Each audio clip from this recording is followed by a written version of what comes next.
It almost makes me want to go to Amherstburg. One That was a day. weird way of saying it. Amherstburg? Amherstburg. I pronounced every syllable in that. That's how out That's of like when towners call someone it. says Toronto. Toronto. That's a tongue twister, yeah. Yeah. It's Amherstburg. It's Amherstburg. Amherstburg. Yep. Amherstburg. It's like one syllable and a half. Amherstburg. If that. Amherstburg. I just want to pronounce it like that, just in spite of both Amherstburgians. We are welcome. Hello, Sam. Hello, Lacey. Hello, Dayjan. Hello, everyone. My name is Alanna. This is Dystopian Telephone for anyone who's listening. If you haven't caught on already, I'm going to keep repeating the name every single week. It's going to be great. So to start off, we were just talking about my small town that I actually grew up in. I didn't know Sam growing up, but we're both, maybe I'm making this up. I'm starting off on a terrible note. Sam, are you from Amherstburg or did you Yes. come there later? How on earth did we not meet earlier? I moved a lot. A lot. Oh, okay. So I was born like in Windsor, nearby, like the closest city. Lived in Amherstburg until I was around 8, and then I moved into Windsor, and moved around a few more times. And then at the age of 12, I moved to Halifax, Nova Scotia with my mom. Oh, damn. So I missed out on teenagehood in Amherstburg, and I'm still a little bummed about that. But I came home. That makes sense. Yeah, right? Like, I kind of grew up expecting to go to, one of the local high schools just like everybody else. But I moved home just after I turned 20.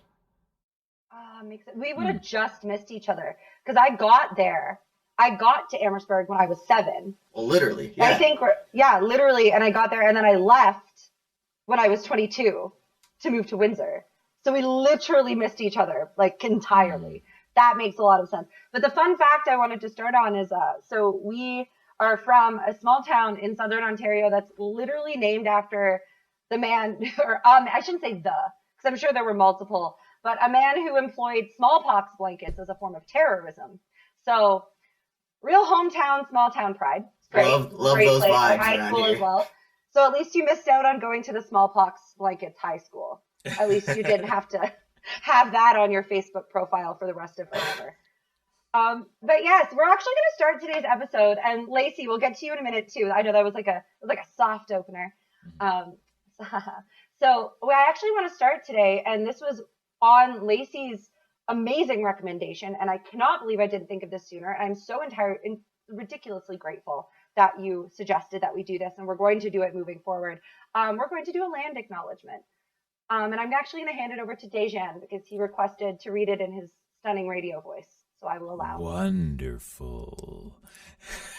All right. So Toronto, or Takaronto, is located on the traditional unceded territory of the Mississaugas of the New Credit First Nations, the Huron-Wendat, the Haudenosaunee Confederacy, and the Anishinaabe. This is a dish with one spoon treaty territory, and a reminder that we are uninvited visitors on this land. You can find out more at native-land.ca, which covers not just Canada, but the entire world. Absolutely. Thank you. And I know we're going to put that link. We'll add that link to the bottom of our description. Show So if notes, anyone yeah. has any further questions, it is an amazing place to start your learning. So it's a good launching off point to begin. Yeah. Thank you. So moving right along. Today's episode I am so excited for. We're recording in the middle of the day this time, so instead of a glass of wine, I'll be drinking iced coffee. So my voice will get faster and faster as we go. So no one be shocked. It's not your system, it's just me. We're talking about a topic that I am very excited to learn about today, and I have 2 amazing guests to bring that topic to light from their own personal experiences. Which I can't wait to hear. But to start, I always like to begin with a little mini itty bitty story. And my story today is not about myself, but it is about a piece of news that came out in the media this week at the time of recording. It is the 10th of December. So this past week, a Canadian treasure, a wonderful actor, Elliot Page, came out as transgender. And the reason I bring this up is because that is our really exciting topic of today's episode, but also because and it came at the best time because we're about to record this, because I know that there were news outlets that didn't handle it well. I will start by saying that. However, on day 1 and day 2, and honestly even day 3, of this news being released, I did not see one single headline that misgendered or dead named Elliot Page at all. And it made my heart so full, because it really did feel like as much as things are turbulent and challenging, and we're still learning as a culture and a society to accept things that are different from, or people, or like cis people are like learning to accept people who are different from them.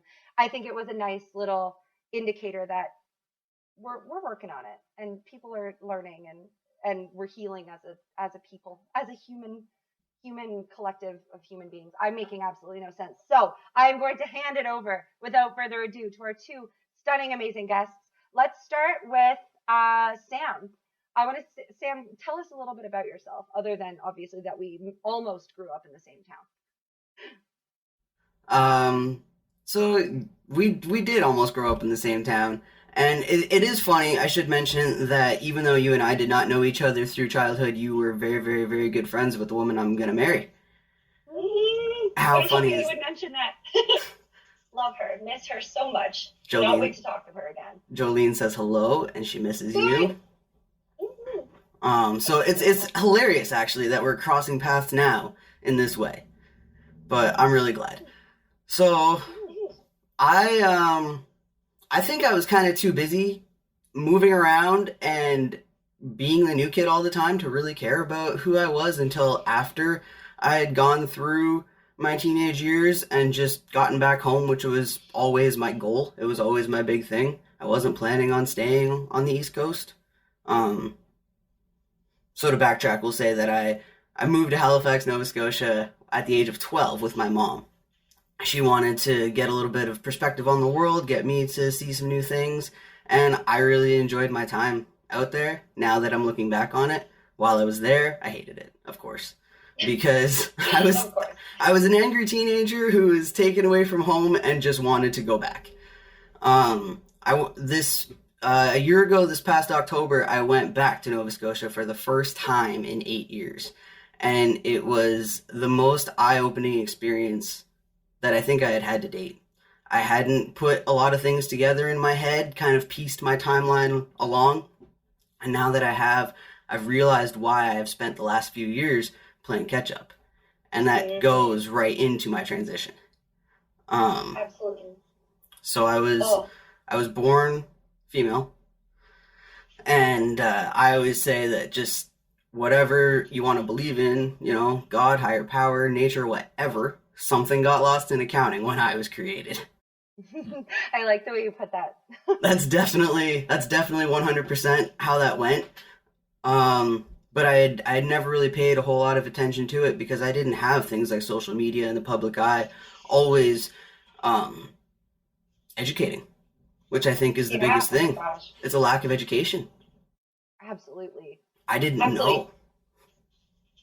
Thank you, Sam. I'm going to toss it over to Lacey for a minute because I want us to elaborate on everything you just said. I'm so excited to hear more about all of that. But first, I'm going to toss it over to Lacey, who has a beautiful, intimate connection.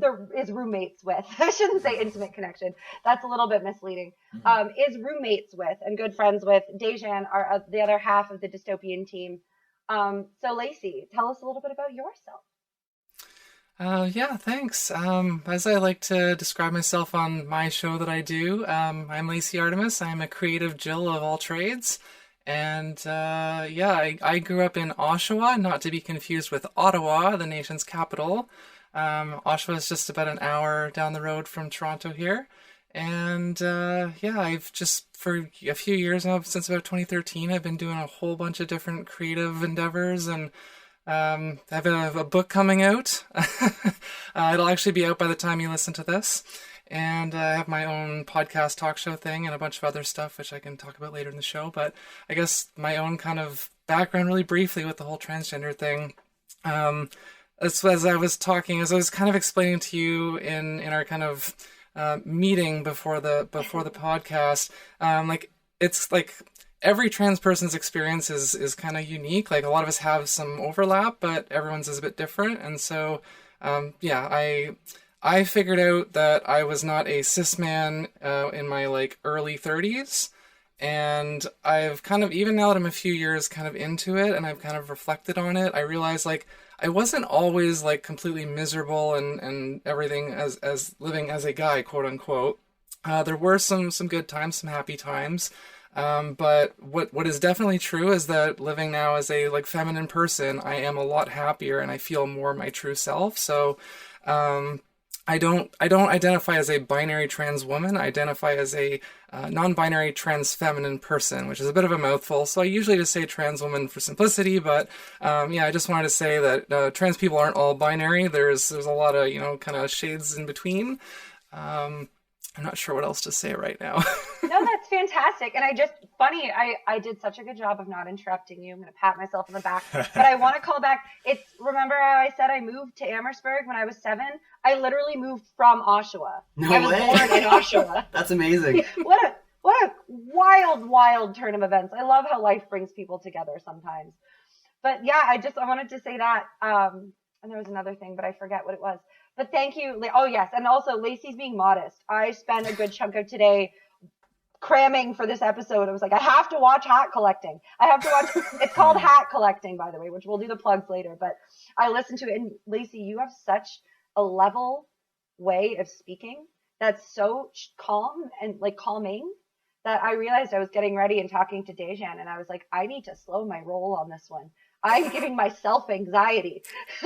It comes from years of practice. Oh my goodness. I wanted you to know it's being received very well by your audience. Thank you for all that you do.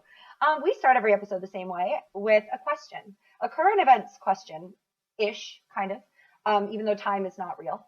I would like to know from each of you, what is the most dystopian thing that you have seen or experienced this week? Or whatever. Toss it to whoever has one. Okay, I guess I'll just go because I'm ready.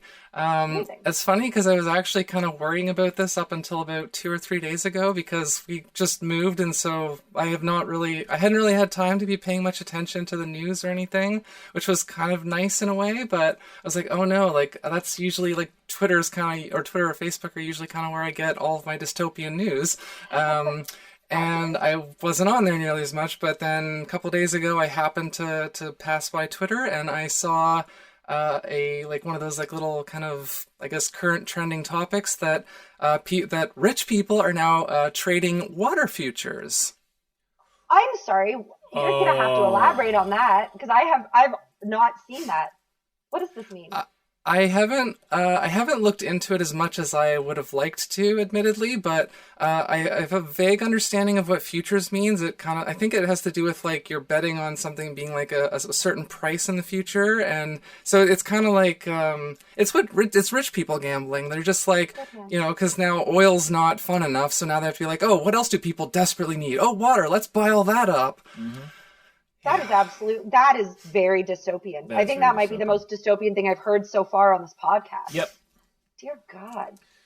Oh man. I kind of want to, that's a huge macro scale. I want to bring it down to a smaller scale. Excellent. While the rich are trading our water. When the rich are trading our water, I gotta bring it down. But as Lacey mentioned, we're roommates. And we moved in the past week, so as a little dystopian, domestic dystopian thing, we on a couple of occasions the landlord and a tech has had to come in with and do some repairs. Today they did the installation of a dishwasher, which is a newer thing, but each time, obviously they've had to come in with masks. Both of them, and it was interesting where both Lacey and I had to in our own homes wear masks, and also today wearing masks and also not having water for a while because they had to turn off the water because the rich took it. Because the rich took it. So this is a perfect segue from Lacey. But there was a little moment when I was in the washroom, and thank goodness I usually fill, because I'm a hippie, I usually fill these canteens with water so they can get filtered, and so I'm glad that I did that this morning because I didn't know that they were going to take so long. So I washed my hands with the canteen from the with the water. Drain was working fine, so I did that. I went to the washroom to do that, And there's just a little moment, it's like, hey, I mean, given what Lacey just said, I may actually have to do this in the future. I'm really glad I have you on my team for when like society collapses. I think I'm doing pretty okay with the people I've been low key collecting via this podcast. I think I'm doing all right. We will survive. We will survive. Yeah. Maybe. Well, again, the living off of the grid on a farm somewhere is still Dear Lord. still something. Goodness me. Yeah. All right, Sam, what about you? What dystopian nonsense has crossed your path? I don't know how I'm supposed to match that whatsoever.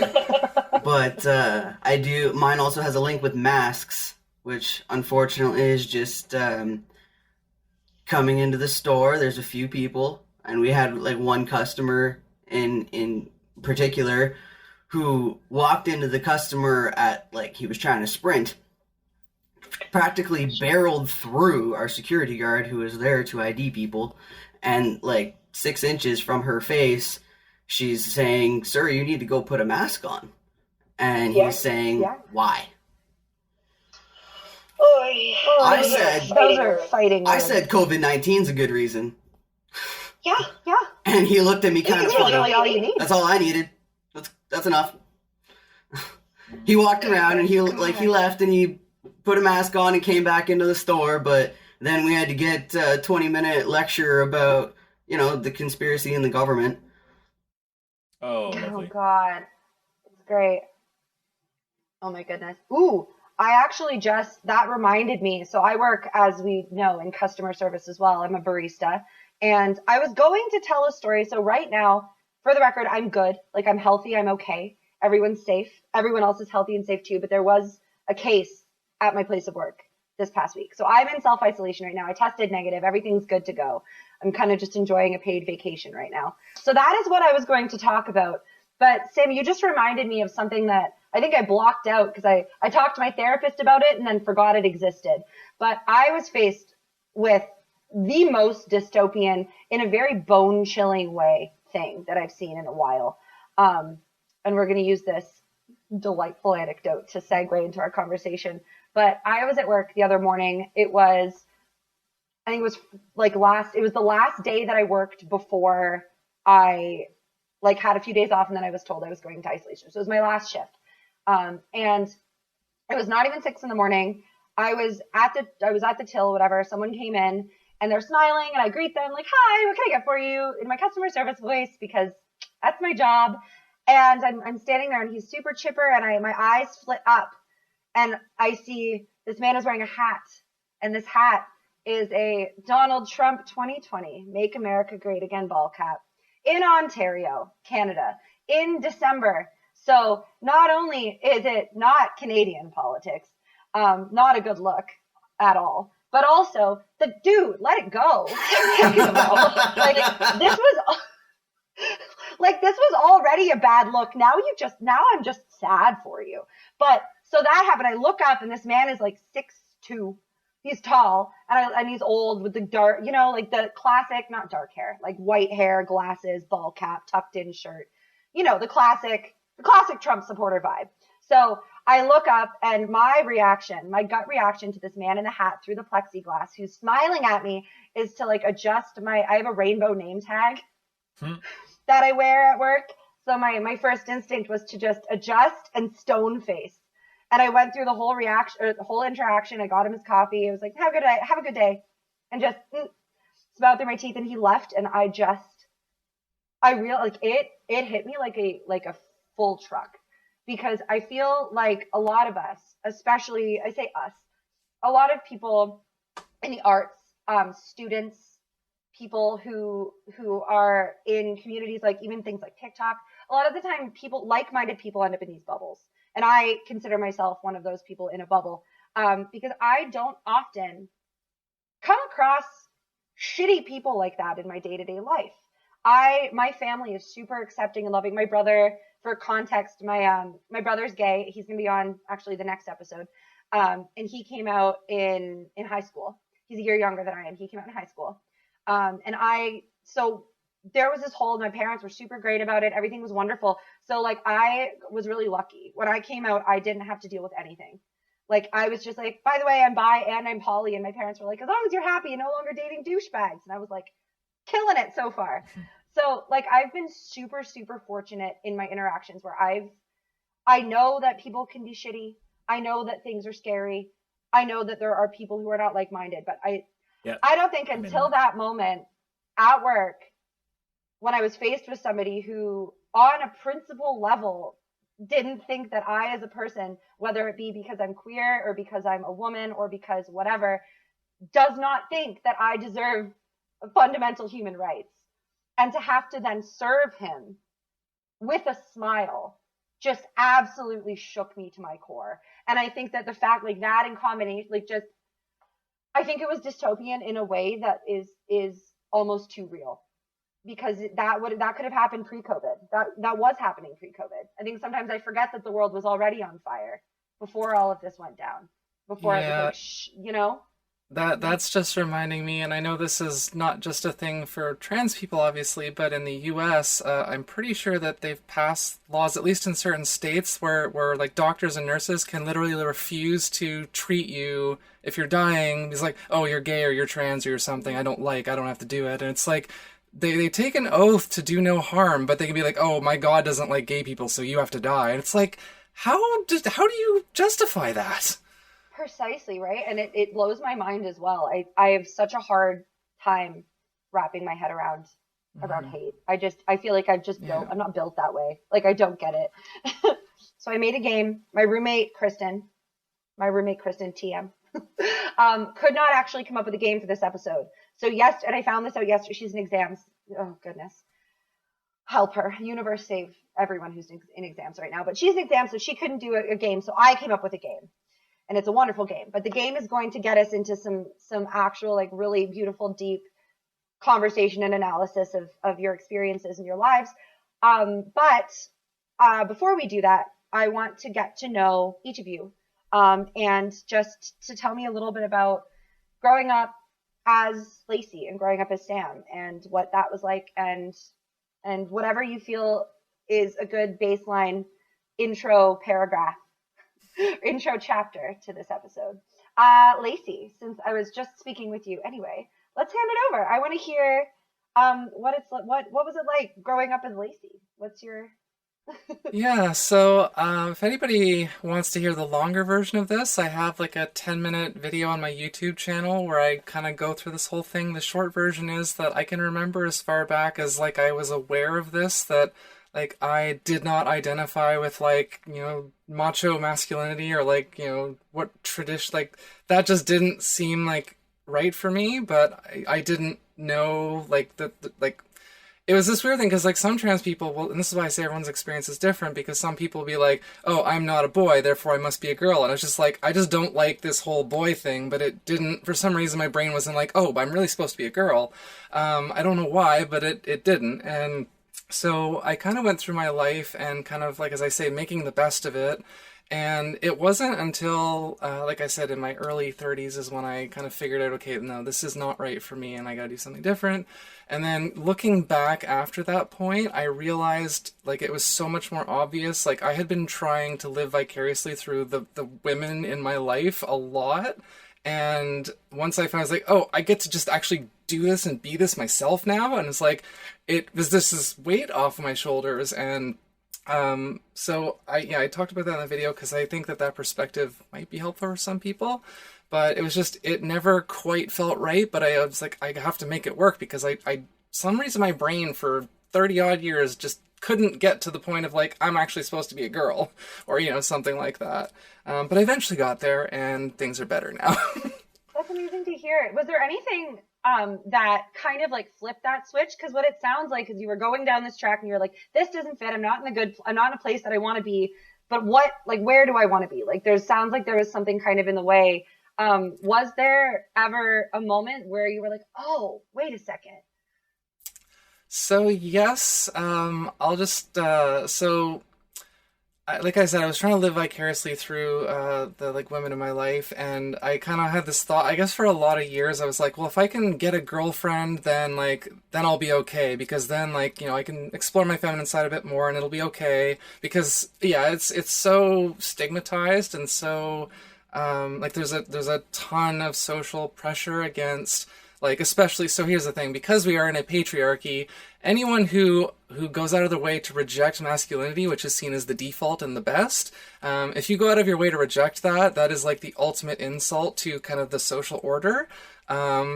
So that's why it's so hard. And like there's this whole, again, I don't know much about the trans male experience, so I can't speak there, but I know that there's still this idea of, you know, men in dresses. Like that's how a lot of people still think of trans women, that it's just a man in dress or a man in drag. And some people think that drag queens are all trans, and they're not. It's a thing. But I was just gonna say, as far as like the actual moment, like there's kind of two, like the actual moment where they say, you know, where your egg cracks. That's kind of the colloquial term for it, at least in my experience.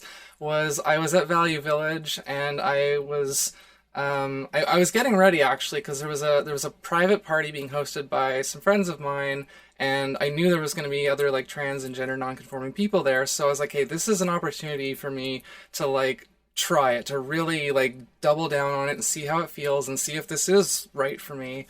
And so I went to Value Village, and like I just want to like, find like a dress or something, like just a couple of simple things. And I found this little black dress, and I do still have it, and I tried it on, and even though at that time, like, I was well pre-hormones, and I was still, like, you know, muscular and hairy and everything, and I put on this dress, and just something in that moment was just, like, that it felt right. And, like, even as not a binary trans woman, the fact that just felt so right to me, and I was like, I needed this, and that's a powerful thing. But they kind of, and then going to that party and getting to, like, you know, be Lacey for the first time publicly, but not actually publicly, and really lean into it. And I was like, yeah, this is it. So that's kind of the short-ish answer. Thank you, Lacey, for sharing that. And let me just gather, because I had a question forming as you were talking, and I'm going to turn this over to Sam in a minute. But first, I wanted to find out that, or I just wanted to note that. It's okay. I also have just a comment on that, because I remember around that time, and I remember we had known each other already, Lacey, I think then very briefly. I think. Yeah, very very briefly. But I do remember the first time that I saw you as Lacey, and it seemed to click. It just it looked right, and I don't know if it was something about your countenance or like just the entire package, but I did appreciate that you were living into, well, who you really are, and it definitely showed. So I guess my question, sorry, thank you. I guess my question is, you brought up a good point, which was that we do live in a patriarchy, and there is, I find, for people who are born and present as girls growing up, you can be a tomboy. Like, you can just wear baggy t-shirts and baggy shirts, and no one's going to make that much of a fuss about it, because there's this word, right? There's this kind of because you're presenting as masculine. And again, I want to hear Sam's take on this too when we get over to you. But I find it interesting, because I feel like that as an act alone may or may not be impactful, but I found it really interesting that did you find like that it was more impactful for you being able to like put on a dress or put on something and visually present in the way that you felt? Did you find that helped like as its own thing? Or, sorry, I'm still having a hard time formulating this question. Yeah, like that was, like I said, when I put on that dress, and like obviously I couldn't fully like imagine what I would look like, because you know, hormones are really amazing. They can do very amazing things to your body, as everyone who's gone through puberty kind of knows. And it was just like I had kind of known that I think for a while I'd had more of a like an inclination towards sort of more like frilly stuff, more kind of like just something about just like all of a sudden like, oh, because I remember a time when I was in a like I think it was like a Walmart or something. It was some kind of store with like, you know, clothing section, and I remember I was like shopping for, you know, the guy clothes because it was still that far back, but I like walked past the women's section. I just remember like, these clothes look so cute and nice, like I want to wear those, but like it's like I can't because I'm not a girl. Yeah. Do you think that if that stigma didn't exist, you would have maybe come to it sooner, or do you know? I think it's very possible. It's kind of impossible to truly know, but like I have seen that like there have been studies that are showing that for Gen Z, for the Zoomers, the next generation after us, that like a lot less of them are both straight, or a lot less of them are straight, and a lot less of them identify as cisgender as well. So I think the fact that our culture is kind of becoming more aware and more awake of this stuff. Is allowing more people to kind of have a bit more confidence or bravery sooner and kind of find that for themselves sooner. Absolutely. The kids are all right. Kids are all right. So I'm going to ask both of you about representation too, because that's another thing that I want to hear about. But first, I'm going to turn it over to Sam and go all the way back to the beginning of that question. So Sam, what was it like growing up as Sam? What's your origin story? Let's hear it. Well, I think this is where Lacey and I are going to have a lot in common in a completely opposite way, which is kind of beautiful. So I was also lucky because I have a pretty understanding family, and they're not prejudiced, they're not super judgy. As long as you're a good person and you're a good person to other people, then they're pretty happy. So I'm lucky in that sense. Also, I'm lucky because my mom was my main kind of parent in my life. It was my mom and my grandparents on both sides of my family. Enough said. So my mom is not overly feminine. Like, she's, a cis woman and happy to be, but she's just not super frilly or anything like that, which allowed her to be super chill with me. Oh, you want to wear blue jeans and a baseball shirt? Go for it, kid. That worked out really well for me in my favor. I didn't realize at the time that there might be a lot more behind it than as my family would just call me being the tomboy. Mm-hmm. And that's how I was throughout most of my life. And I think the people around me just became very, very used to me very quickly, so I didn't realize how different I was. Once I moved to a new province and I met a new group of kids, things became a little bit more apparent that I was quite different because I'm 12. I think by this point I had cut my hair short, but for most of my childhood it was fairly long. Not for any kind of particular reason, but my mom had long hair, I think, and so that's just it. But once I could cut my hair short, once I had that idea myself, and I remember sitting on it for a while when I was a kid, and I went to my mom and I was like, it's time for all of this hair to go away, let's chop it right off. But there was never any mention of gender, ever. Interesting. I don't think in particular my mom doesn't throw a lot of weight on that. And then I was just called a tomboy by my family and everybody else. So when did gender become part of the conversation? Like when did that kind of start? When I realized I was attracted to girls. So instead of looking at myself, I just realized, okay, these are the people I like. These are the people that I feel a physical attraction to. These are the guys over here that I'm feeling, comfortable with, and this I just fit. I just realized that I just kind of fit in over here in this more masculine bubble, we'll call it, because everything, especially in the 90s and early 2000s, was very, very segregated, and everybody had their own little bubble that they needed to fit into. I found myself fitting in about 14 different bubbles. I feel that. Right? But then, so I was female, and even though I knew on the inside that there was something not quite adding up, I thought it was just other issues with myself. I was unhappy with me or my situation around me. I had never even thought that the issue might actually be my identity, because I just thought I was born the way I was born and there's nothing I can do about it.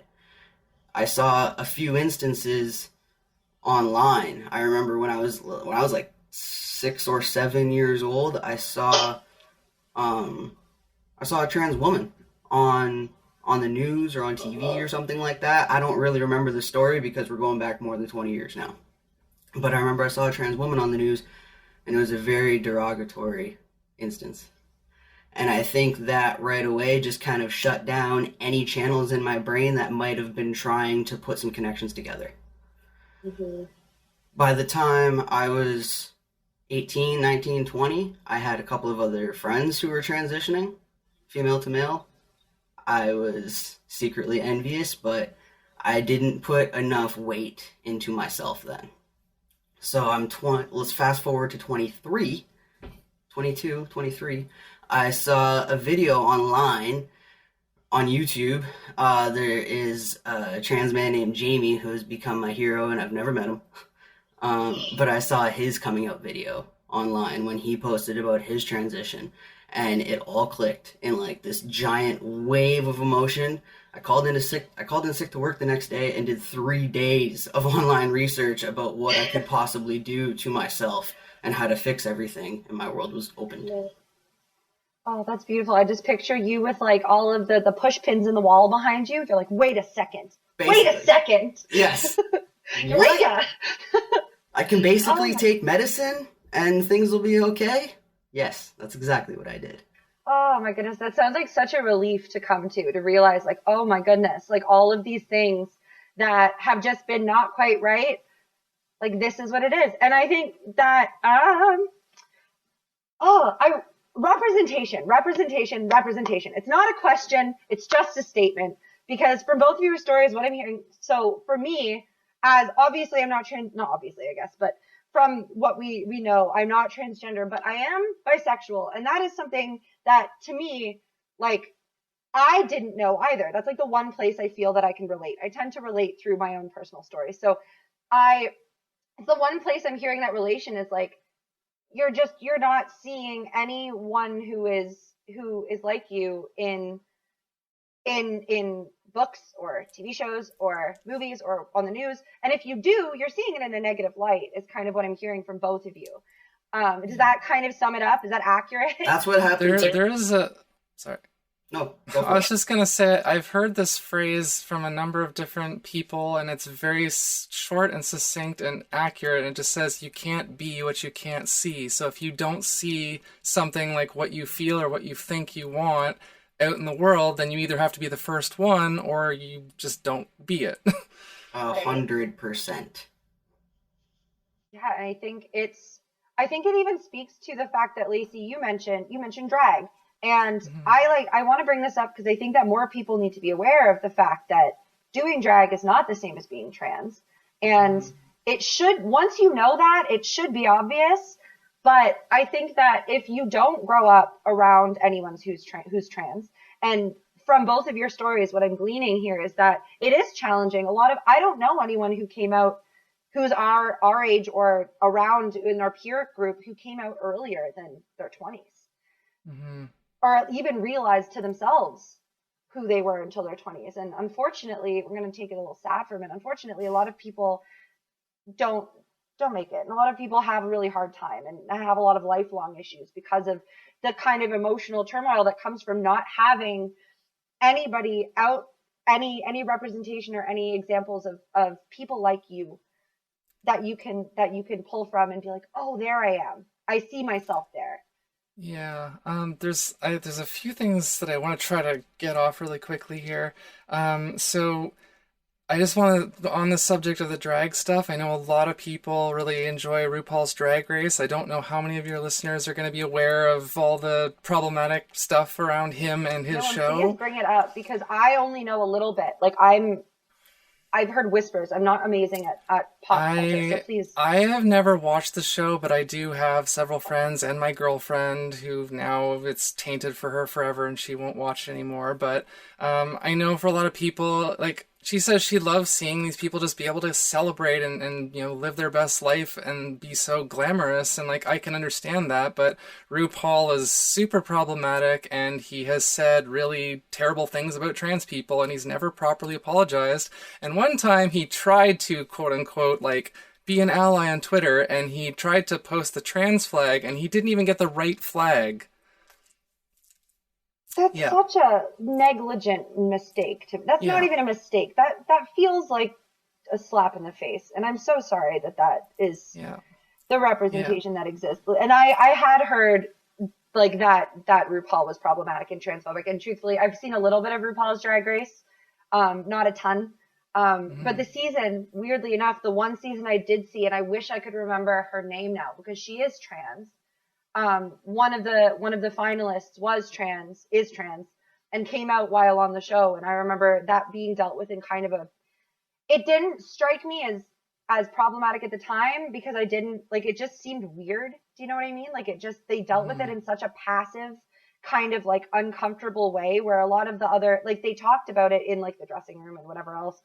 And a lot of the other queens were really welcoming and accepting, and they had this whole beautiful moment, but it was never really addressed. And now that actually, with the context, that makes a lot of sense why it wasn't addressed. Yeah. And that's really as sad. far as like the representation, like Sam mentioned, seeing on I think a TV show or something, I know that like Jerry Springer and Maury Povich were both like, I got a little bit of exposure to that when I was younger, but there's a documentary that just came out, I think earlier this year on Netflix called Disclosure, and it's really hard to watch even for like trans people, but you absolutely need to watch it, and you need to sit through it, and you need to sit in it, because it sucks, but it's truth and it's reality, and people need to be aware. That made me very, very emotional. For sure.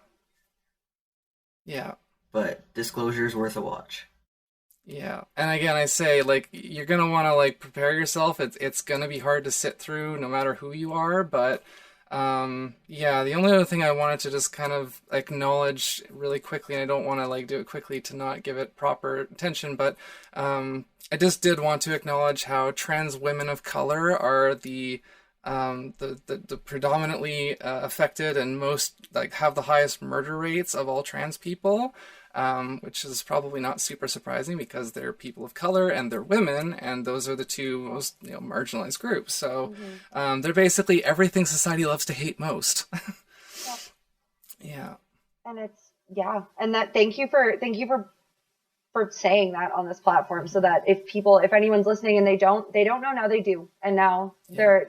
So Disclosure, is that the title of the documentary? Yeah. Disclosure. Yeah. I will say I actually kind of forgot until you mentioned it. And then I was like, because I did a while back, right? Like right when it came out, I remember starting it, and I turned it off because it was like, I couldn't handle it. And obviously I can, and I will sit through it. What I do appreciate about that one is that it actually does cover, I'm not sure if I would say totally evenly, but it definitely covers like the trans male side of things as well. Like, not because a lot of things do tend to focus on trans women because we get the most attention, but there's a lot of trans men in the documentary, and they do talk about a lot of like what I guess fewer examples there are of trans masculine people in media. Absolutely. Anything to add, Sam, before I move forward with our episode? I really think that I'm happy with how media is trying to progress with some trans characters in some shows. I've watched like a few shows on Netflix that have thrown in a trans character, and most of them have done the job very, very well. Any highlights? There's a show called The Fosters on Netflix. I highly recommend The Fosters, and they have a trans man. Ditto. He's great. And, I might get a little hate for this, but there were mixed reviews, we'll say, when Shameless tried to touch on trans. Personally, as a trans man, and I haven't lived every single experience, so I can only speak for myself, but personally, I was not upset. And it spoke in a very real way of how trans men feel and they can be treated, especially, in bars and sometimes around gay guys. Like, just, I thought that it shed a little bit of light where necessary, and Shameless is good at pushing that limit. What was the controversy? Because I did actually see Shameless. I've seen the whole season with, what was the character's name again? I can't remember, which is why I didn't say it, because I was... No! now we've both been exposed as not knowing. But either way, what was do you know what the controversy was? Like, what was the issue with it? There was a couple of things. Basically, the Gallaghers in general are not known for being the most educated people, so they're not going to use the best terminology when it comes to a trans person, right? And they're not going to say everything Right. And if you meet a new trans person, and maybe you thought that they were a cis male previously, and you're in a bar, and a trans person doesn't appreciate being hit on in a way that somebody else may. You know, there's a line, there's grabbing that can happen that doesn't get appreciated. Yeah. Yeah. No, that's true. And I think it's interesting. I really do like, and again, I'm glad it was kind of a relief. You said Shameless, and I was like, I love Shameless. It's kind of a relief to hear you say that. I love Shameless, and the reason I love it is because you're right. Like, the Gallaghers themselves are not, they're anti-heroes. Like, they're not reliable narrators all the time. They're not like the most educated, like you said. They're not going to be the most correct when they say things and the most empathetic and caring, but they are, if you can watch it with a critical eye, yes, which I think is very important. If you apply that critical lens to it, I think that you can get a lot out of it. And I think I'm glad to hear you kind of agree with that. Most of the social media trolls don't know how to look at things through a filter. Precisely. There's context that goes into it. So, all right. So I'm going to introduce. It is. Oh, no, I'm lying to you. Before we do our game, I do this every single gosh darn time. Before we actually do our game, so that your plugs don't get lost in people logging off at the end because they're buzzkills and don't want to hear the gratitudes. I'm going to ask you to plug your things now. And I know you've sent me things typed up. They will be in the description. So let's start with Lacey. What do you have? Where can we find you on the internet? You have so many. You're so prolific. Let us know. So the easiest way is to go to my website, artemiscreates.com, and Artemis is Artemi. Actually, it's in the description of the episode, but yeah. Sorry, I'm used to spelling things for people. Love it. Some people are honest. Some people like to hear things. It's good. Artemiscreates.com is my official site. Everything that I do is there. And from there, like, I have a few main things, as we kind of briefly alluded to earlier. I do a talk show. It's called Hat Collecting. I interview a new person each show, and we talk about the metaphorical hats that we wear, not literally about actual hats. And so the tagline of the show is, because nobody does just one thing and everyone has a story. And so the show has evolved, and it's like I'm asking the same set of questions to every guest, and so I'm getting different takes on the same ideas, which has given some interesting insights. So I'm really proud of that project and getting really good feedback about it. I have a book that will be out by the time you hear this. It's called Parker and Tucker, Private Investigators, and actually both main characters are transgender, and one of them is based on me. So, yeah, it's a short fiction and probably take you like an hour or so to kind of read, depending on your reading speed. And yeah, I'm pretty happy with that as well. And I guess the other two things really quickly, I have a series of educational ebooks. They're called the Curiosity Guides, and there are a range of different topics. They're PDFs, they're free. You go to the website, you can download anything you're curious about. It's kind of just like a passion project that I do. And I have merch from original designs that I've created. A lot of them are transgender and LGBTQ centric, but they're not all. But that's just kind of been obviously a lot where my head's been kind of at in the last little while. So that's where a lot of my creativity has been. But yeah, you can find that. It's on redbubble.com/people/ArtemisCreates. But again, artemiscreates.com, and that's pretty much where you can find everything. Absolutely. Thank you. And Sam, where are you at on the web? Or what else would you like to plug? Anything and anything. So I don't have as much as Lacey, but Why not? You're supposed to come prepared. Just kidding. Continue.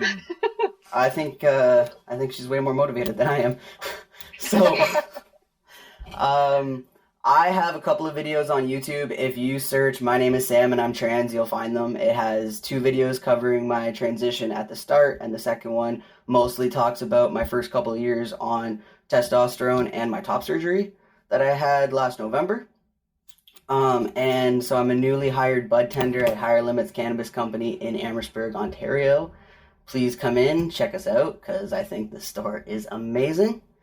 I'd also like to throw a little bit of a shout out to the Windsor Essex Trans Support Center in Windsor on Tecumseh Road, because they just helped me finish my name change application and my official gender marker. Congratulations. Thank you. Congratulations. So That's so exciting. that's me. Thank you, Sam, and thank you, Lacey. And now, for the moment you've all been waiting for, oh gosh, Dayjan, what were my puns? I forget them now. So this is a word association game, and obviously I couldn't think of a title. Kristen always has these really eloquent titles for her games, and this one is so far called the Untitled Word Association Game for the trans episode. I believe we should call it the Transcendent Word Association Game. I like it. Please be transparent. Please be transparent. These are awful. I'm the worst. You're fired. You're fired, Alanna. I never said I was funny either. So anyway, so here's the game. I'm going to read you verbatim my description. The host, which is me, Alanna, will read 10 questions. And the guests, that's Lacey and Sam, will have 5 seconds-ish, I'll give you a little window, to write down the first word or short phrase, when required, when necessary, that comes to mind all on the topic of being trans in your identity. The questions will be pretty straightforward. You can answer as vaguely or specifically, as literally or symbolically as you would like. And you'll get a chance to explain them after in as much or as little detail as you so choose. Some laughs may be had and some things shall be learned. And by the end of this, we will all know each other a little bit. Well, the two of you will know each other and we will know the two of you a little bit better. So does that make sense? Any questions before we begin? Fire away. Okay. Excellent news. The questions are pretty like broad, so don't be frightened. Just whatever comes to mind.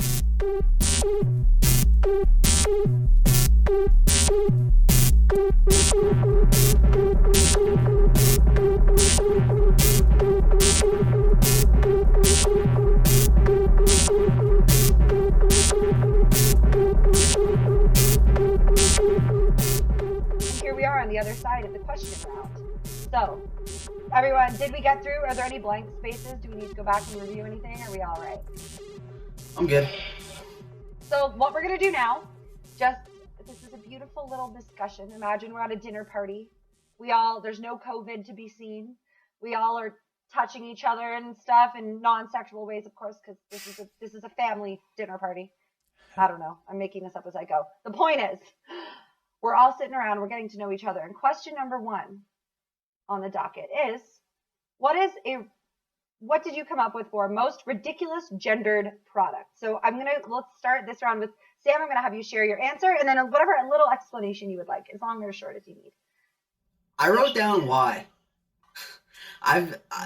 Like the question why, because growing up, I didn't see so much of a need for so many gendered products, and why did there have to be such an emphasis on them? I like that answer. Freaking lady speed stick. Right? Like, why? Who decided that flannel was a men's scent? Lacey, what do you have? Ridiculous gendered product. So one of the first things that popped into my head was just like, I don't know if this was like a satire or a parody, but I remember seeing something about like barbecue and gunmetal scented soap. That's horrifying. That is absolutely horrifying. I think the real question here is like the patriot, like, are men okay? Are cis men okay? No, they're really, really not. They're really not. I don't think they are. Dayjan, can you field this one? How are you guys doing? That's my answer. A stoic silence, very fitting of the patriarchy. And I hope the sigh came through. I really do. Oh, true. As the representation of all of the patriarchy. That is my response. But yes, barbecue and gunmetal, yes. I love the smell of gunmetal in the morning. That's terrifying. Oh my god, this is taking a horrible turn. That was the light question. Sorry. No, you're not. No. All right. Don't even lie to me, Lacey. No, you're right. Yeah. Fantastic. All right, moving right along. I'm looking at the wrong notes here. Okay. Question number 2 was something, this one I'm just interested. Something cis people don't understand. Let's start with Lacey this time. So I wrote one thing down and then I immediately wrote something better down. So I have learned from the transgender doctors and like biologists that are out there, mostly on Twitter, that like most people do not properly understand chromosomes. And a lot of cis people don't even seem to realize that intersex people exist. Oh, wow. because intersex people are like not even one gender or sex technically. They're kind of like a mosaic or something. Like some of them, I shouldn't say all of them. But like I've seen a lot of cis people argue that like, oh, you know, but they're more of one thing than the other. So they're still basically a man or a woman. And did I go to sleep? Oh, sorry, my computer went to sleep. And just so seeing trans biologists and trans doctors argue with people and saying like, you don't even understand chromosomes. How can you tell me what bathroom I should be using? Right. That's like 10th grade biology.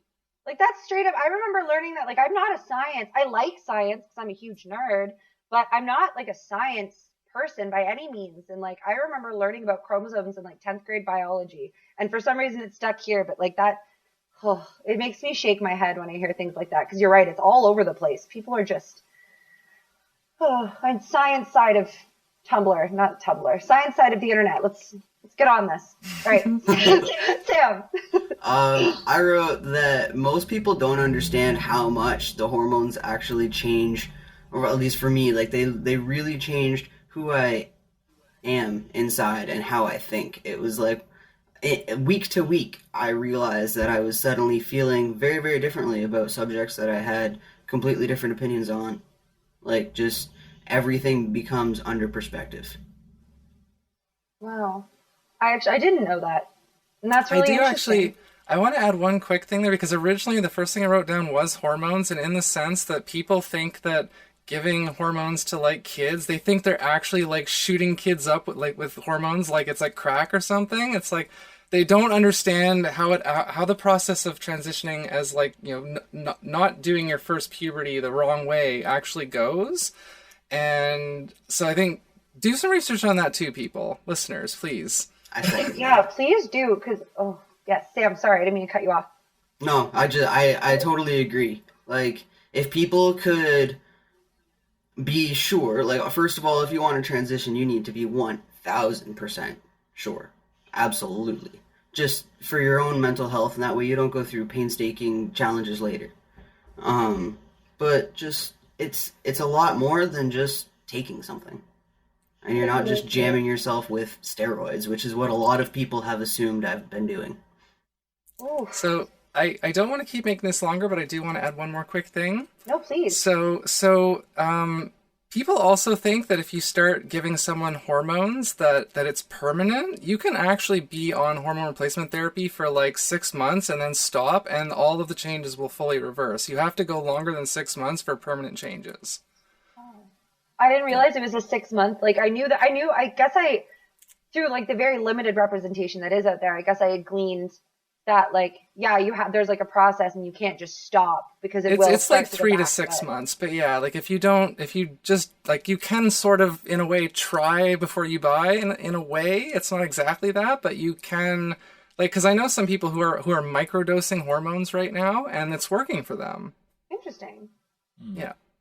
And I'm a question regarding that. So if somebody does try hormones, if they're like a younger person, you're talking about going through puberty the wrong way. So somebody could theoretically do that as a younger person and try before you buy, as you're saying. So the way that usually works if you're kind of doing the first puberty as a trans person is that you would either do puberty blockers to prevent the original puberty from happening, and then you would do hormone replacement therapy to cause the correct puberty to happen. So again, if you're on blockers and then you take hormones and you only do it for like a few months or like a half a year, then theoretically, if you decide that that's not for you, you can just stop everything and your body will kind of revert back and go through the normal puberty it was going to do. That's my understanding. Okay. I feel like you're right. If you've already gone through, like, from what I've read and from what I know, if you've already gone through maybe like a longer, over years lengthy process and you decide that maybe it's not right for you, there might be a few implications where you don't go back. I'm not talking about surgeries or anything like that, but your body probably won't revert all the way back to the way it used to be. But yeah, you can stop and still be okay. Okay. Mm-hmm. Thank you. That's very informative. I'm going to keep moving along, chugging through these questions. I'm learning so much so far. This has been a success. Question number 3 was how you came to realize you were trans. So who do we start with? I think whoever didn't start last time. That was me. Like, So yeah, I'll keep this very short. I know I mentioned before, like putting on that dress, but my secondary thought was just pretty things. Like I just love pretty things and really girly, frilly, pink and ribbons but I don't know why, but that stuff just like it speaks to my soul. I love that. Things go beyond the aesthetic. Even aesthetic things really do. They really like, I feel that. I won't talk too much either. Sam, go. I needed to open my eyes and think for myself. But, like, everybody thinks that they can kind of convince you one way or the other, but the only person who can really know me is me. And I really had to think, because I think I spent a lot of time angry at myself and not knowing why. There's really something, it clicks. It's hard to explain until it happens for you, I would imagine. But there's something to be said. I think a lot of people can relate to this too, just about finally being true to yourself, right? And like accepting fully within your heart, like, this is who I am. There's like, it's not something that is wrong. It's not something that is bad or is that I need to fix. It's just, this is who I am and this is me. And so that's really beautiful. Thank you. Next question. First time coming out. Sam, you're starting this one. What did you put? I came out to Jolene before I came out to anybody else, and we weren't dating, we were friends, and I was a little tipsy and on a whim. I'm not gonna lie. Like, I had already kind of... I'm so happy. That story, of all the people that you could have come out to, like, Jolene, I know that no one knows her but us, but Jolene is such a beautiful, compassionate human being, and just, like, is so full of love that that's beautiful. And now you're getting married. Also, congratulations. Thank you. Thank you. I meant to say that off the top, but like, absolutely, I'm so excited for you. Thank you. Yes. But that's so beautiful that you came out to her. Now you're getting married. Anyway, I'm going to stop singing now. Lacey, what did you put? I really struggled with this at first because I was literally trying to remember who was the actual first person that I ever came out to, and I can't remember. All I can remember is that I fortunately had the vast majority of my friends and sort of peers were supportive, and ultimately my family was accepting and supportive, although it was a little shaky at first. So I was just, very lucky that it was scary at first, but each time someone was like, oh, hey, great, like, I'm happy for you, and just got easier and easier. That's awesome. You don't just get to come out. I put first time very specifically because something I've come to realize, like, in my own queer journey is you don't just come out once. You keep coming out over and over and over again forever. Alanna, it seems to be would the you deal. say that it's something that you came out to realize? That was terrible and I reject it. It was terrible and you love it. You know it. It was fine. I did. And I will continue to come out to realize it forever. Seems to be the deal. But yes, following question. We're going to start this round with Lacey. This question is stereotype you are sick of seeing. So the first thing that kind of popped into my head, or the first answer I felt comfortable writing down, was bad drag, and I realized more specifically I mean like a lot of the representations that people see are through those like skits, like Kids in the Hall or Monty Python. That doesn't sound right for some reason in my brain, but like basically when like men are dressing up as women, even though it's like parody and it's joking around, I still think that is harmful. I agree because it's the joke. Like, the joke is the identity, and it's that, I'm such an ugly woman. I don't look like a woman at all. I can't pass. Like, yeah. Like, why is it funny? Like, I'm dressing like. Anyway, like those like Big Mama's House or something like that, or they've always been a little cringy to me, more than a little. Yeah. Absolutely. Sam, what did you put? Pretty much the same thing, funny enough. Yes. I wrote down, there's that shitty slogan of trans men aren't real men.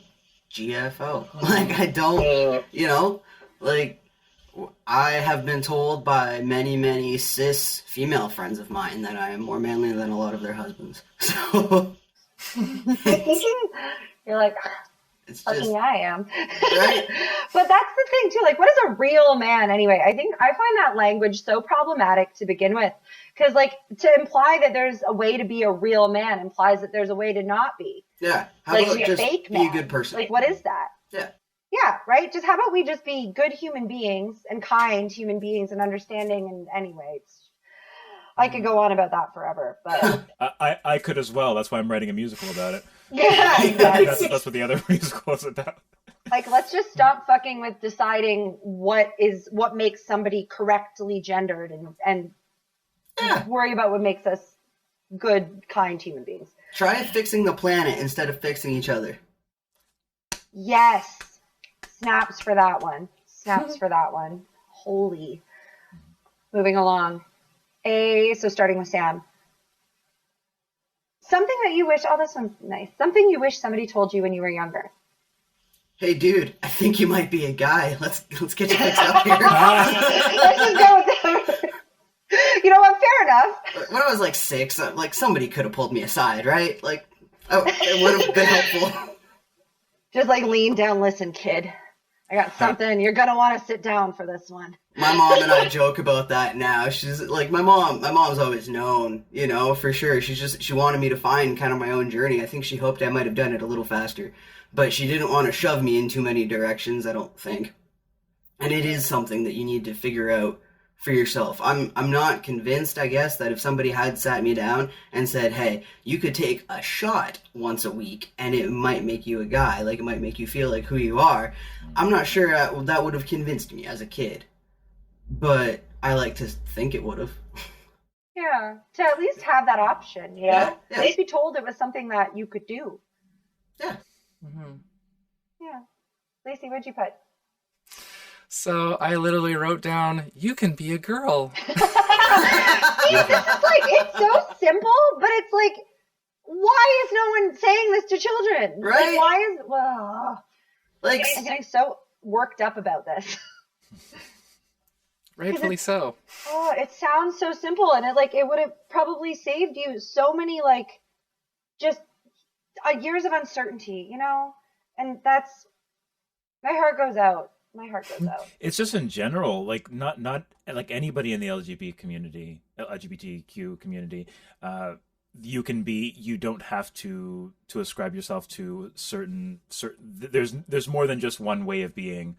Oh yeah, and we talked about this, so I won't go too much into it, and I will move along really quickly. But even just being bi, Yeah. like I didn't know I could be both. My brother came out in high school, and I was like, well, I'd still like dudes, so I guess I'm straight. I guess that's what we're doing. And then I sat with that for another 6 years. So, and then the second, like I said, when you guys were saying that, like, oh wow, that like release.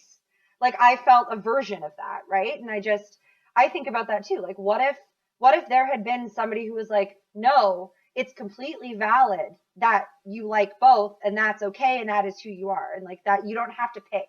You don't have to, anyway, I'm going on a tangent, but teach children. Teach them better. yes.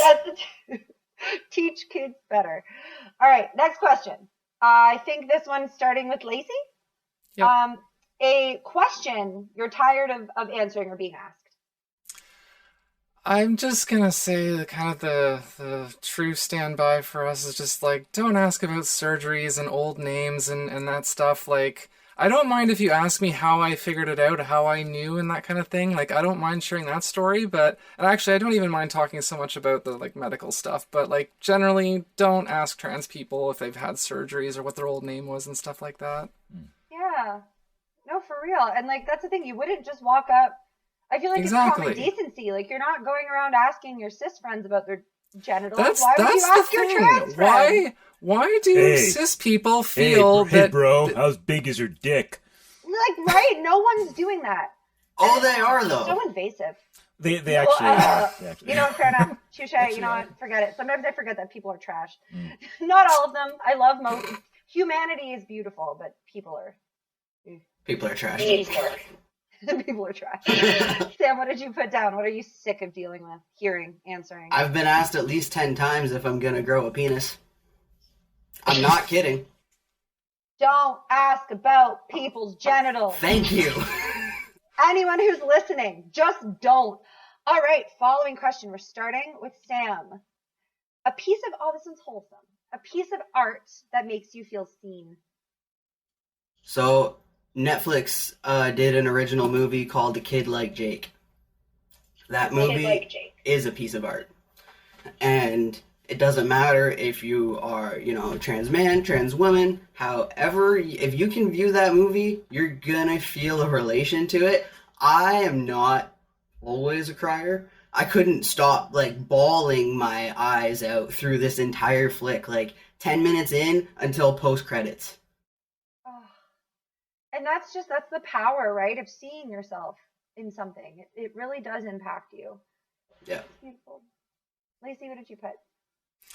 I sort of put initially generally just trans feminine memes or trans girl memes, and there's a couple specific ones that come to mind. There's one that's this picture of kind of almost like if a body was like a onesie, and this body's zipped open, and then there's this beautiful woman just kind of coming out of it like a butterfly, and it's in the trans colors, and that one's really nice. And there's another one that's I don't know if it's a screenshot from a Disney movie, but it kind of looks like it, and it's just this woman coming up to a cash register, and she has a box, and it has he, him on it, and she's like, "I'd like to return these, please." I like that. Nice. That's a good one. Shout out to the memes. I love memes. Yes. They're they don't get enough. They're the unsung heroes of this cultural revolution we find ourselves in. Memes are, I mean TikTok, but TikTok memes helped me figure out who the fuck I was. So I could they're just so helpful. They're little bite-sized little hugs sometimes in their best form. So moving right along to Lacey. You're going to start this one. Number 9, a place that you have found a sense of belonging. This is very easy because for at least the first year of my transition, I probably I still had my personal friends, but I spent absurd amounts of time in online trans women, trans femme spaces, and it was everything that I needed. And then once I kind of got comfortable, I kind of just shifted back into more normal person mode. But I've even to this day on Twitter, on Instagram, on Discord, I'm in trans groups, and I still love it. That's so good. The internet is such an invaluable resource. I meant to say this earlier and I forgot. I just want to say trans community has its own culture, just every kind of there's bi culture, there's there's every kind of culture. There's asexual culture, there's intersex culture, trans culture has its own unique thing, and it's beautiful. Mm-hmm. Thank you for sharing that. My heart is so full. I love this. This is my favorite part of the podcast. Sam, a place you felt, what's the question? A place you found a sense of belonging. I needed to belong to myself. I was an angry human being. Beautiful. And I finally, now, I'm 28, I had to think. 28. How old am I? So I am now barely just maybe this week, because Joe bought me some new clothes, starting to feel pretty comfortable and confident about where I am and who I am. There's really something really powerful about just owning yourself. Yeah. It feels so good. I'm glad that that's what you said. That just made me so happy. Oh, wonderful. Finally, last but not least, starting with Sam, the best part, or one of the best parts of being transgender. I've been asking for chest hair since I was 3. Oh! It showed up. Oh my goodness, that's the best. I did not know what to expect from these answers for this last one, and that was just so good. It's the little things, Yep, it's the little things. As an owner of chest hair, I can confirm. So it's pretty awesome. Welcome to the. I hear you. Thank you. That's so beautiful. Lacey, what about you? What's the best part? So I wrote down getting to live my truth, but honestly, my skin is so damn soft now, and I love it. There you go. Dude, the softness, I should not go on this tangent, but I'm about to. They always say, like, you always hear in like lesbians and stuff, they're like, women are just so soft. Like, women are so soft. Women are so soft. I was like, they can't be that soft. I was like, we're not that soft, right? No. And then I started dating my girlfriend, and I was like, no, we're really soft. We're like real soft. Like, this is great. This is like, anyway.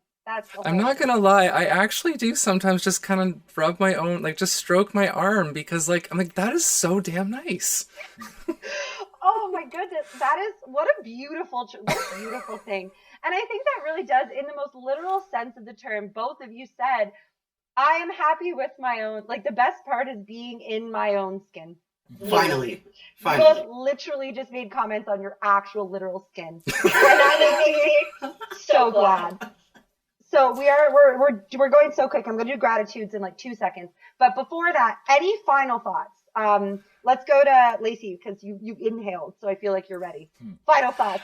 So I actually wanted to, and you guys can cut this if it ends up being too much of a thing, but I was kind of curious to ask each of you, the host and the co-host, because you're sort of asking us about our trans experience, and like obviously you both identify as cisgender, but like I'm curious for each of you, what, if you could kind of maybe ballpark a percentage, what percentage of your sort of identity do you feel is something other than like the gender that you were assigned? Good question. That's such a can of worms.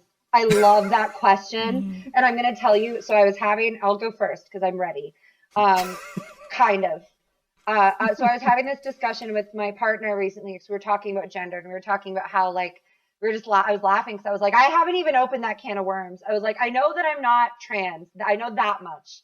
Like I'm good with like I'm good with my body. I'm good with my like whatever. But I was like, as far as like how far on the spectrum I am, I'm like, every time I think about it, it's just like I feel like for me personally, like I never really thought, like the two of you actually said this too. I never really thought about, and Sam, I think you specifically said it. I never really thought about gender. Like it was never a thing of gender. I think my whole crisis was like, why am I having sex dreams about my female friends, but also really like dating this guy? Like that was always my debate in my head, was like figuring out what the fuck was going on with my sexuality. So I think only like I came out as bi 2 years ago when I was 24, and then but I didn't really like fully come out until this past year when I actually started dating like Alex and was like, oh shit, okay, yeah, this is it, this fits, this is real. So now I'm in this place where I'm like, okay, like I got the bisexual bob. I've started, even like the way that I've been dressing has been changing to the point that I literally am I'm currently in the middle of an existential crisis, as stated on this entire show. And that is a big part of it, is like, okay, like, am I she, her? Am I she, they? Like, who the fuck am I? So like, I still identify as a cis woman, and like, I don't know that that's ever necessarily going to change as far as like my actual like representation, but it definitely is something that I've been starting to think about. So I guess it's a gray area. Like I'm definitely on the femme cis female side of things, but where I sit is to be determined. There's a big old question mark there. That's fair. Interesting. Okay. So as a cis man and de facto representation of all of the patriarchy, it's not something that I like. It's something that I've had the privilege to not have to think about as much, but I think the parts of me that are not as traditionally cis-manish are the capacity for empathy, and it can be difficult for me to open up to people, but at the same time, I've always had the penchant for like understanding people and trying to meet where they are in their own lives. And that is something that is traditionally viewed as a feminine trait, being able to see somebody's emotions, see where they are, see where they're tuned to, and meet them there, and being able to empathize with them, to meet with them, to relate to them. And I can't think of that as a percentage, but just whenever I dip into that, it's like, okay, all right, this is. I always just thought that this is me, but an additional thing. I don't know if that answers your question at all. But... I think I want to kind of add a little bit too, going off of what you were saying. And I think, because I do want to give you some kind of percentage, and in place of a percentage, oh boy. I'm very bruh. in You're the very current bruh. vernacular. There's like the bruh versus the little like face, the little you know what I'm talking about? The little the emoji with like the eyes that are Yeah, I all got it. soft. I know exactly which one you're talking about. I'm very rough and tumble. I always want to like that like masculine. Like I used to be made fun of a lot as a kid for being masculine because I have very hairy arms. I'm very loud. I'm very rough and tumble. I always wanted to play like, and it came from more of like I don't know if either of you or any of you have seen the meme where it's like when your teacher tells you they need some big strong boys to lift the chairs, and it's like me like trying to crumble the patriarchy at like 12. It's like carrying all the chairs. That was me, like continually all the time. Like I was always trying to prove that I could like hang with the guys, and like that was something I could do, even though I was always very like feminine and like in that way. So I guess I would. I'm in the bruh range. So whatever percentage you would put that The as bruh range? is where I sit. Well, if it's helpful at all, I was just gonna say my own percentages. I consider myself like 95% feminine and 5% other, and no specific percentage devoted to masculinity. But I mean, there is that tiny little bit of it still there. It's just the feminine stuff that's totally my jam. Heck yeah. Okay. I like that. Okay, well, I vibe I with don't that. have the bruh thing. It's funny when Alanna mentioned the whole let me like there was a certain aspect of let me like carry the stuff as well, because like big strong boys, but I also I also felt a little bit more drawn to planning everything more than lifting things or whatever it is. It's like, okay, let me organize this thing. Let me draw a diagram of where things need to be, where things need to go. Let me direct you, and that's probably why I'm writing and directing a show. But Makes sense. Sam, what's your final thought? My final thought, I don't really have, I guess, I don't know. I don't have as good of a final thought. I'm glad that I could come on here and just kind of share what I already know and speak from my own experience, because I think that education and just telling your own story is the most important part. I'm glad to hear you say that. I'm glad, and I do before we do our official gratitudes, I just want to say thank you to both of you for being here and doing this episode and being so vulnerable and sharing your stories. I was so thrilled that like I want to create this safe space for people to share, and I'm really glad that you came and you talked and we had our laughs, and I learned a lot. I don't know about you, Dayjan, but I learned a lot. I definitely learned a lot. And so we end our show on here on Dystopian Telephone every time with something in this ridiculous new normal that we seem to find ourselves in, that, as we've concluded, isn't really that new. But everyone seems to be really aware of this dystopian hellscape of a world. Something that you're grateful for that has come of it, or that you have within it. Whoever has one first can go right ahead and take the floor. I want to let Sam go first this time. All right. I'm grateful that I'm healthy and that so far everybody I know is healthy, knock wood, and that I have a safe space to live in, because there's some people out there who don't, and right now is definitely a time where you need one. Yeah. Truly. Very much truly. Lacey or Dayjan either as well. Sure. Dayjan also gets a gratitude. Oh, I get to speak. That's so wonderful. Be grateful. I'm grateful that I can get to speak. I'm also I'm also grateful for, it's a small thing, but it's something that I've picked up more recently thanks to a friend of mine. But grateful for workouts and working out as a collective, and that's such a critical part of self-care. And being able to do that, being able to push myself, and being able to see results not only in what I'm able to do, but also how I look in the mirror, has been such an important part of staying sane in this pandemic. So there we go. That's my manly thing of the day. Oh my god. I'm in a second. As the representation of all the patriarchy, I have to say something manly. Yeah. Everything's manly. Manly is a misnomer. Continue. I guess it's my turn. It is your turn. Okay, so yeah, I got, I guess, I have three things in mind. I'll say them really quickly. The first thing I just want to say, friends, obviously. My friends are lovely and wonderful, and I really appreciate them.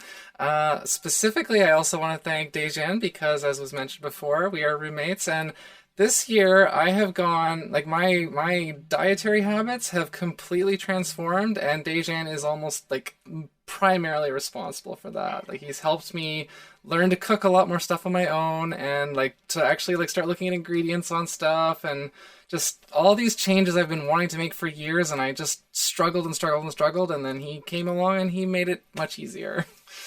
And lastly, sorry, I'm not giving you a chance to kind of respond. You're making lovely gestures on screen.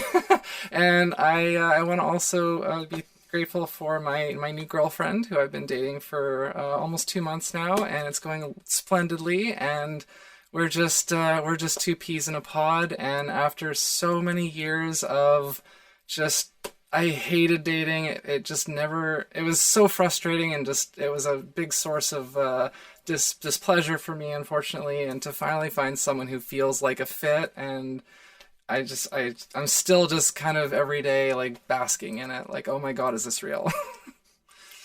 I have 2 comments. One, right back at you, and also you're getting a big hug after this podcast is over. Oh, and number 2, I can confirm that that Lacey's girlfriend and her are 2 peas in a pod. It is disgusting disgusting in the best possible way how well good of a fit they are. So can confirm. You need to see them together. It's great. That is so sweet. I love that. That makes me, that again, I keep saying my heart is full. I feel like I'm the narrator of the Grinch, where I'm like, and his heart grew 3 sizes that day. Like that's me right now. I'm like grinning ear to ear. I'm so happy with everything I've heard from you. And I guess, so I'll end it out on my gratitude. I'm so tempted to say I'm grateful. I already was grateful for Alex, but I have to give a shout out, because this week has been a hard week, because I did have a scare. I did have a COVID scare. And I'm okay and everything's fine. But through all of that, not just Alex, but I'm grateful for, I don't know if I've said this yet, but I'm grateful for my support system. I have not always had a really good support system. There was a time where I had no support system. And to find myself sitting at home alone, going on 6 days now, I think. I don't remember when I got here. I don't know. Every day is the same. But I've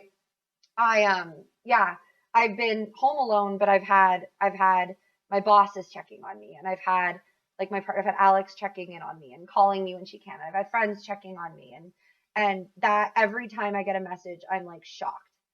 Because I feel like I still, getting vulnerable, but I feel like I still don't always expect people to check in, or people to have me on their mind and to think of me, and just to know that I came from a place where at one point I didn't think that was possible.